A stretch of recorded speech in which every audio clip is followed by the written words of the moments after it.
പ്രസംഗിക്കാനൊന്നും അറിഞ്ഞൂടാ. ഇതുണ്ടോ?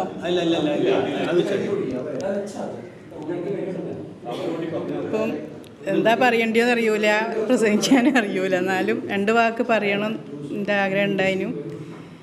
അപ്പോൾ ഞാൻ ഈ MJയിൽ ചേർന്നിട്ട് 10ാം ക്ലാസ്സിൽ ഞങ്ങൾക്ക് ഇംഗ്ലീഷ് എടുത്ത HM ആണ്. ആ ഒരു ഭാഗ്യം ഞങ്ങൾക്ക് കിട്ടിയിരിക്കുന്നത്.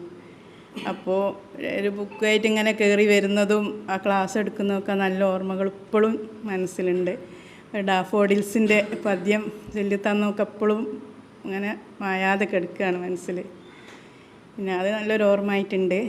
പിന്നെ ഞങ്ങൾക്കൊരു പേടി മാറി കിട്ടിയിരിക്കുന്നു അന്ന്. അങ്ങനെ ക്ലാസ് എടുത്ത് നല്ലൊരു ഇതായിരുന്നു, നല്ലൊരു അനുഭവമായിരുന്നു.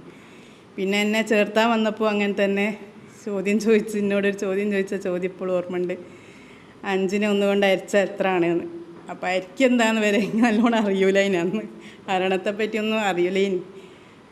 അപ്പം വായിച്ചുകൊണ്ട് അപ്പോൾ പേടി കൊണ്ട് ഞാൻ 5 എന്ന് പറഞ്ഞു. അത് കറക്റ്റ് ശരിയാണെന്ന് പറഞ്ഞു. അറിയൂല കേട്ടോ. അപ്പോൾ എൻ്റെ വായിച്ചിൻ്റെ മനസ്സിലുണ്ടായൊരു സന്തോഷം, ഒരു മാസം മുന്നിൽ അത് HMനെ പറ്റിയൊക്കെ നല്ല അഭിപ്രായമാണ്. അപ്പോൾ ഇവിടെ ചേർത്തിയാലൊക്കെ എല്ലാം ഇതായി എന്നുള്ളൊരു വിശ്വാസമാണ് എൻ്റെ വാപ്പക്കൊക്കെ. അപ്പോൾ ആ ഒരു സന്തോഷം വായിച്ചിൻ്റെ മുഖത്ത് ഉണ്ടായതും ഓർമ്മകളൊക്കെ തന്നെയാണ് പറയാനുള്ളത്. പിന്നെ നല്ലൊരു ഡിസിപ്ലിൻ എന്നുള്ള വാക്ക് കേട്ടത് ഇവിടെ വന്നതിന് ശേഷമാണ്.